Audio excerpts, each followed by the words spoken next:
မှတ်တာအဖေအမေဆိုတာအင်အားအကြီးဆုံးအဖြူစင်ဆုံး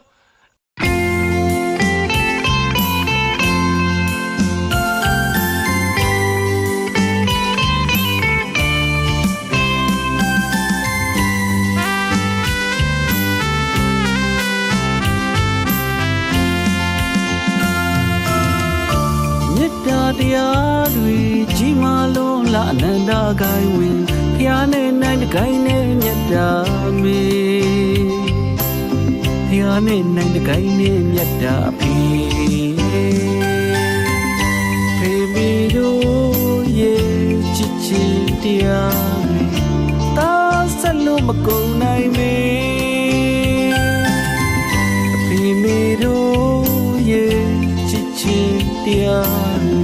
သမီးဆက်လို့မကုန်နိုင်လေရာရာနဲ့နိုင်တော့တကိုင်းနဲ့ညက်တဲ့အမေရာရာနဲ့နိုင်တော့တကိုင်းနဲ့ညက်တဲ့အဖေ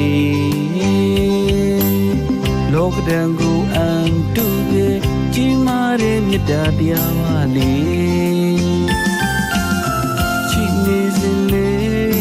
မိဘနှစ်ပါးရဲ့ချစ်ရှင်မြတ်တာတွေတလဲတပံပြန်လာကြွေးလို့ကျေးဇူးစကြလေကျွန်တော်တို့ရွယ်ငယ်တော့ငါလူလာမြောက်အောင်ကျွေးမွေးပြုစုယူရခဲ့တော်မေကျွန်တော်တို့ရွယ်ငယ်တော့ငါလူလာမြောက်အောင်ကျွေးမွေးပြုစုဆောင်ရှောက်ခဲ့တော်အဖေဖေမီတို့ရဲ့ချစ်ချစ်တရားတွေတာဆက်လို့မကုန်နိုင်မေဖေမီတို့ရဲ့ချစ်ချစ်တရားတွေသမီးဆက်လို့မကုန်နိုင်မေရာရာနဲ့နိုင်တော့တကိုင်းနဲ့ညက်တဲ့အမေ